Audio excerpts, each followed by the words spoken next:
नमस्ते एवरीवन। आज की इस वीडियो में मैं आपके साथ शेयर करने वाली हूँ कैसे बहुत इजीली मैं सिंपल और इफ़ेक्टिव नोट्स बनाती हूँ।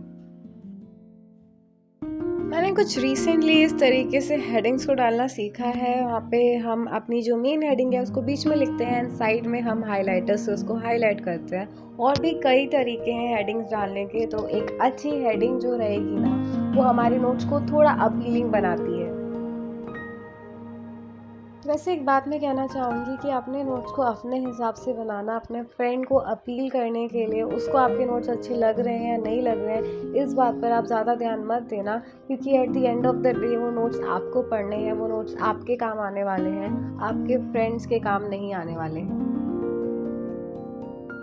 I usually prefer writing in points, क्योंकि पॉइंट्स को ना याद करना बहुत इजी हो जाता है। जब हम पॉइंट्स में चीज़ों को लिखते हैं तो वो थोड़ी ज़्यादा क्लियरली हमें समझ में भी आती है और हम उन्हें ईजिली पढ़ भी पाते हैं। तो मैं अपने नोट्स को पॉइंट्स में बनाना ज़्यादा प्रेफर करती हूँ रेदर देन राइटिंग पैराग्राफ्स।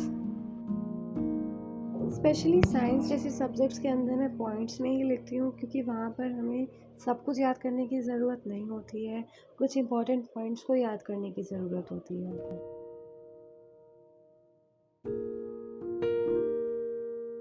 कभी कभार ऐसा होता है कि अगर टीचर की स्पीड बोलने की बहुत ज़्यादा है तो मैं रफ़ के अंदर नोट कर लेती हूँ, घर पर आकर उसे फेयर में उतार देती हूँ। अदरवाइज़ मैं इतने ज़्यादा अच्छे नोट्स भी तभी बनाती हूँ जब मेरे पास ज़्यादा टाइम होता है। देखो, हमें नोट्स बनाने हैं, नोट्स ज़्यादा सुंदर होने चाहिए, उनमें आर्ट वर्क होना चाहिए, इतना ज़्यादा ज़रूरी नहीं है। जो प्यारे प्यारे नोट्स होते हैं या जो नोट्स मैं अभी आपको दिखा रही हूँ जहाँ पर मैं काफ़ी हाइलाइटर्स या फिर कलर पेन्स यूज़ करने वाली हूँ, वो मैं तभी बनाती हूँ जब मेरे पास काफ़ी अच्छा टाइम होता है, जब मेरा माइंड काफ़ी फ्रेश होता है। अदरवाइज़ एक सिंपल हाइलाइटर लिया, एक ब्लैक पेन लिया और एक ब्लू पेन लिया एंड मेरे नोट्स डन हो जाते हैं। मुझे याद है मेरी फ्रेंड ने 12 पेजेस के चैप्टर के 11 पेजेस के नोट बना दिए थे, क्योंकि उसे लग रहा था कि हर एक सिंगल लाइन, हर एक सिंगल पॉइंट इम्पोर्टेंट है। एक चैप्टर के अंदर कुछ पर्टिकुलर पॉइंट्स, कुछ पर्टिकुलर टॉपिक ज़्यादा इंपॉर्टेंट होते हैं, तो नोट्स बनाने से पहले एक चैप्टर को 3-4 बार पढ़ लेना, ताकि आपको पता चल जाए कि एग्जैक्टली आपको कितना लिखना है, क्योंकि हमें नोट्स इफेक्टिव रिविजन के लिए बनाने हैं, ना कि हमें एक किताब छापनी है। तो कम से कम ही अपने नोट्स के अंदर लिखने की कोशिश करना, ज़्यादा से ज़्यादा इम्पोर्टेंट लिखने की कोशिश करना।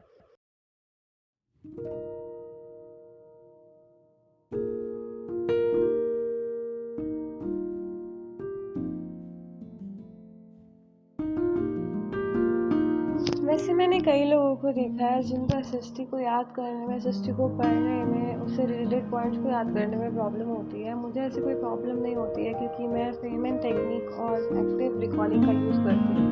अगर आप चाहते हो कि मैं इसके ऊपर एक सेपरेट वीडियो बनाऊँ तो मैं ज़रूर इसके ऊपर एक वीडियो बनाऊँगी। इसकी हेल्प से मैं एसएसटी को बहुत ईजिली याद कर लेती हूँ।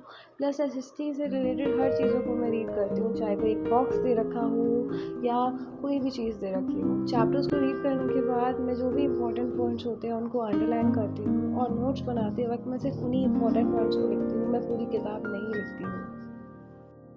जैसे मैंने बताया, नोट्स कैसे बनेंगे वो कम्प्लीटली मेरे मूड के ऊपर डिपेंड करता है। मैं अपने मूड के हिसाब से ही टाइप्स के नोट बनाती हूँ। मतलब अगर मेरा मूड काफ़ी ज़्यादा अच्छा है तो मैं बहुत decorative mind map kind of notes बनाती हूँ। अदरवाइज़ कई जगह पर सिंपल एज पॉइंट्स में भी मैंने नोट्स बना रखे हैं। यहाँ पे जो मैं आपको नोट्स दिखा रही हूँ वो हैं जिन्हें मैंने एज माइंड मैप बनाया हुआ है, बट ऐसे भी कई चैप्टर्स हैं जिनके नोट्स को मैंने पॉइंट्स के अंदर लिखा है। तो ये भी कम्प्लीटली मेरे मूड के ऊपर ही डिपेंड करता है, या उस चैप्टर की कैसी रिक्वायरमेंट है उस पर डिपेंड करता है। जैसे आप देख सकते हो, ये जो मेरे नोट्स हैं ना, ये मैंने पॉइंट्स के अंदर बना रखे हैं। जगह जगह पर मैंने इनको एज माइंड मैप भी बना रखा है, पर इधर मैंने ज़्यादा कलर पेन्स का यूज़ नहीं किया है। और कई जगहों पर मैंने इतने सुंदर नोट्स बना रखे हैं, colour pens, highlighters, sticky notes, सबका यूज़ मैंने कर रखा है। मैं सबसे पहले एक अच्छी सी हेडिंग ढूंढती हूँ पर्टिकुलर टॉपिक की, और उससे रिलेटेड मुझे जो भी इंपॉर्टेंट पॉइंट्स मिलते हैं ना, मैं उसे उस टॉपिक के नीचे लिख लेती हूँ। मैं बुक के हिसाब से नोट्स नहीं बनाती कि बुक ने ये हेडिंग दी है, ये दिया है तो मैं ये लिखूँगी। मुझे जो टॉपिक्स इंपॉर्टेंट लगते हैं, जो हेडिंग्स इंपॉर्टेंट लगती है, उन हेडिंग्स को मेंशन करके उनसे रिलेटेड सारे पॉइंट्स को मैं लिख लेती हूँ।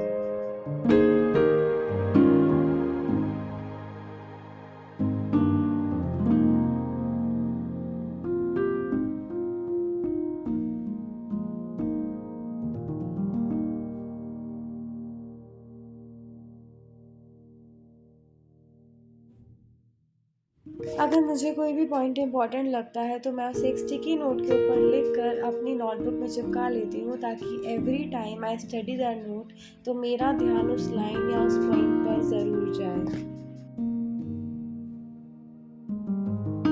वैसे नोट्स का फ़ायदा तभी होता है जब उन नोट्स को सच में पढ़ा जाए। तो अगर आप नोट्स बना रहे हो ना, देन मेक श्योर कि आप उन नोट्स को पढ़ो भी, बिकॉज़ जो नोट्स होते हैं वो टाइम कंज्यूमिंग नहीं होते हैं, वो टाइम सेविंग होते हैं।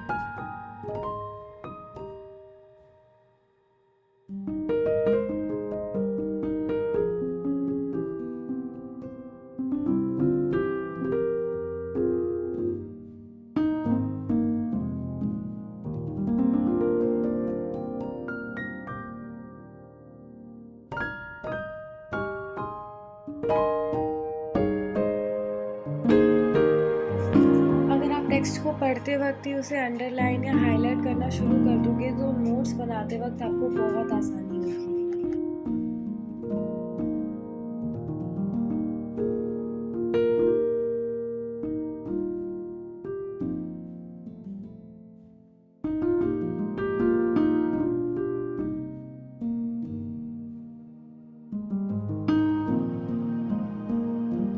मैंने रिसेंटली ही माइंड मैप्स बनाना सीखा है।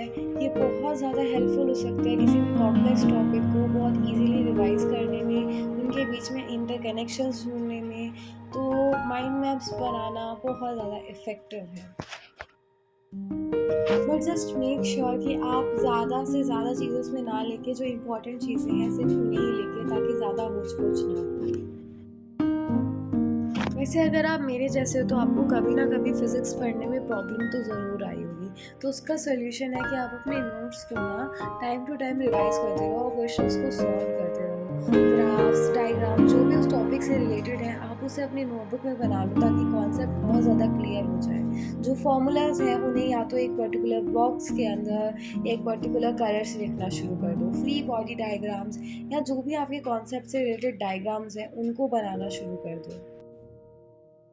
कुछ इंपॉर्टेंट क्वेश्चंस और उनके सॉल्यूशंस को भी लिखना शुरू कर दो, ताकि जब भी आप रिवाइज करो तो आपको याद रहे कि ये क्वेश्चंस थे, यहाँ पर मुझे डाउट आया था, और फिर आप उन कॉन्सेप्ट्स को और ज़्यादा क्लियरली याद कर पाओ।